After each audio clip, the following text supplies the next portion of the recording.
Hello friends, this time I'll explain you SDLC, System Development Life Cycle.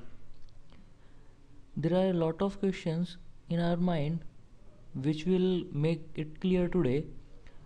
What are the various approaches to develop information systems, as we are having a lot of approaches like process oriented approach, data oriented approach. So which will be the best one? The difference among techniques, methodologies and tools we'll understand. What does the term SDLC mean? We also have a look over that. So now SDLC stands for System Development Life Cycle. All systems have a series of stages, have a life cycle. They actually undergo. The number and name of the stages varies. SDLC refers to the development stage of the system's life cycle. So we have to understand that SDLC actually focusing over the stages, a series of stages. And two more questions are there in our mind.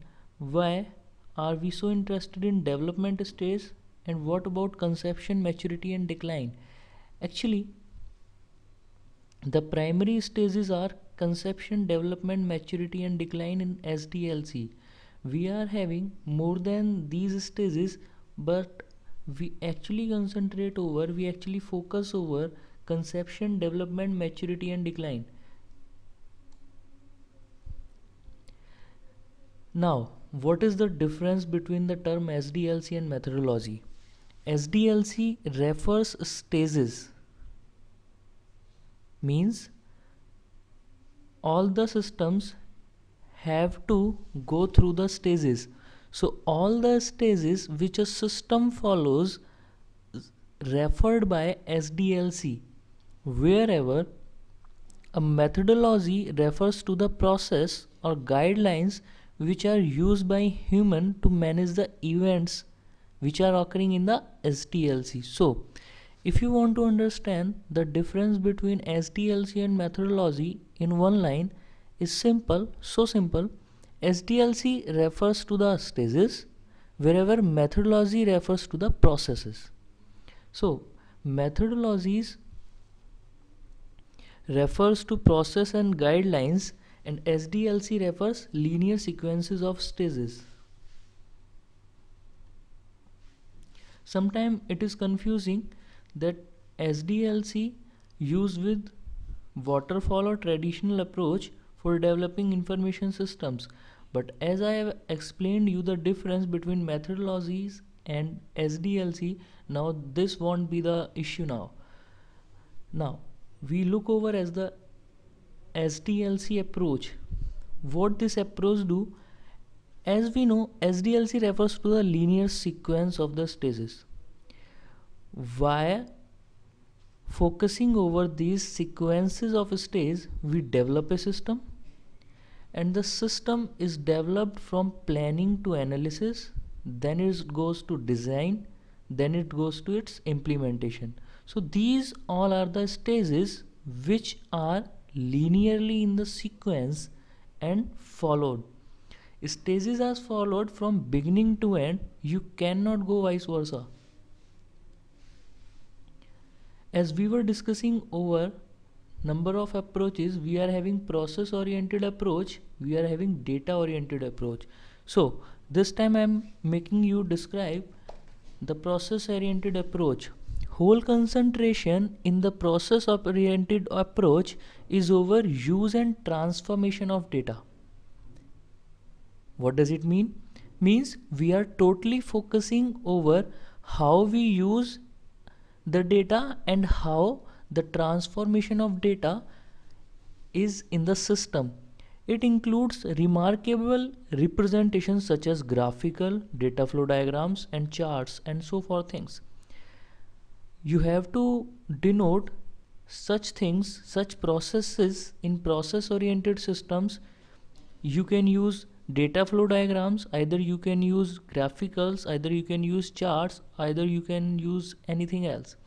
So data is traced from source to destination using steps. There is one problem also. The structure of data is not clear, is not specified actually.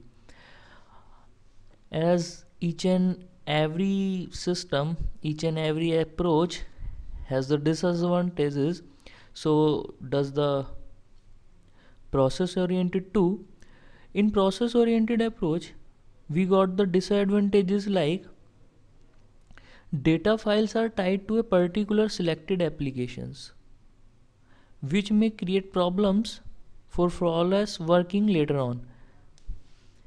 As in data oriented approach denotes organization regarding independency of data, where and in what manner data is being used. Means in process oriented approach we are focusing over process, and here we are totally dedicated to the data. We work over data model in data oriented approach, which explain the types of data and the relationship among data. Capturing and processing of data of an organization is shown through business rules in data oriented approach. Now the question arises, which approach is better? Means we are having here two approaches as we are watching, process oriented approach and data oriented approach. So which approach is better? So let's create a table and just check it out. In process oriented approach we saw that processes gets more precedence over data.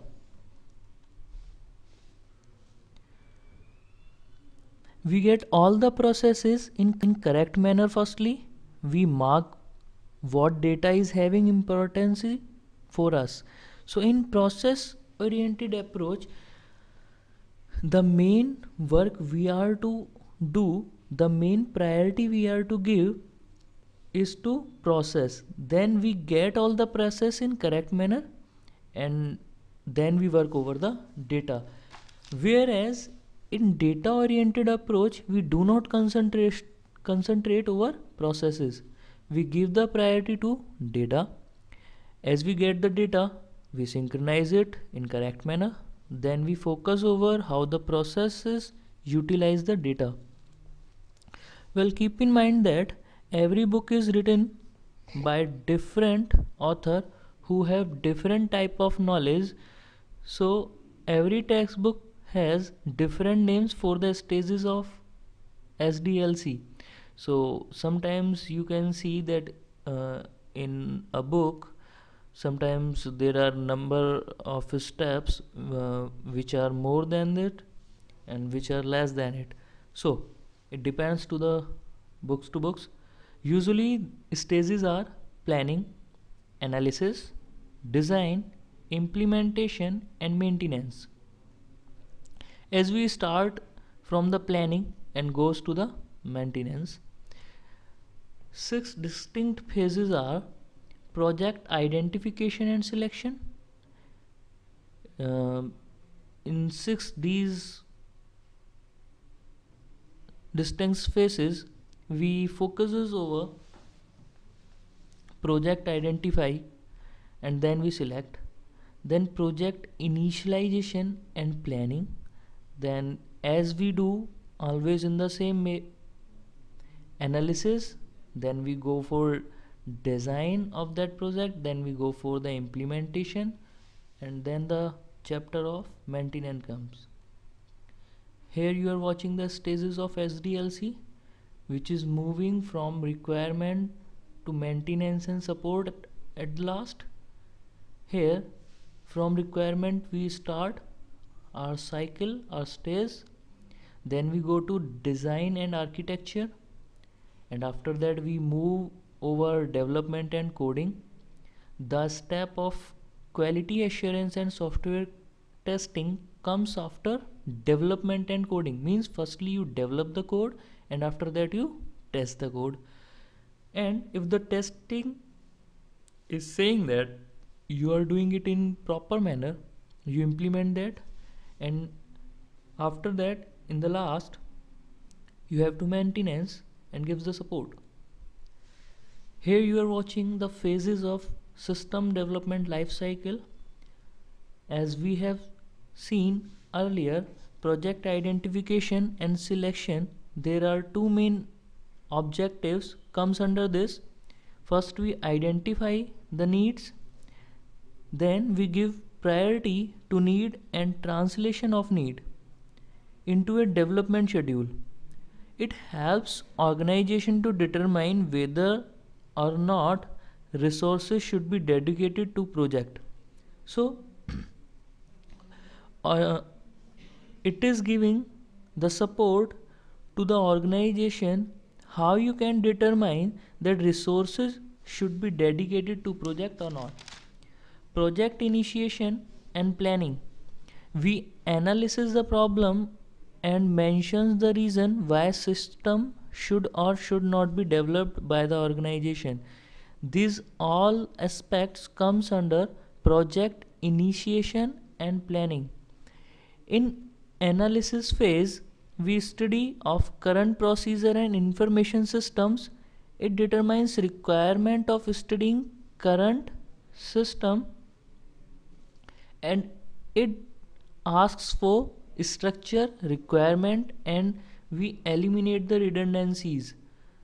So duplicacy of data is known as redundancy, and we eliminate it in analysis phase. Then we move forward over generating alternative designs, and then we compare those alternatives and find out the best alternative. After the phase of analysis, we move over the design phase.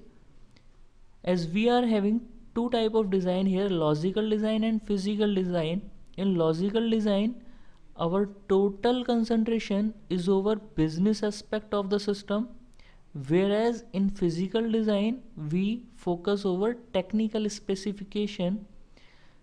After that we go to implementation. So in implementation, what we do, first of all, hardware and software installation comes under this phase, and we then go for the programming, then user training and documentation. As let's take an example for explaining this phase of implementation. First of all, as you are working over any type of project, so first of all you will need a hardware, and regarding that hardware you have to install software over which you can work. Then the phase of programming comes under this, then user training, and in the last you make the documentation of that implementation. At the last phase of system development life cycle, you get maintenance. System change to reflect changing conditions, and system obsolescence means in maintenance you maintain the system. There may be sometime in the running project you may find errors, so you have to support. This comes under in maintenance. As if you want to learn the stages of SDLC, is to create deliverables of each stage in the process. So this is the main thing you have to focus over, that you should keep in mind. These all are the phases of system development life cycle. Thank you.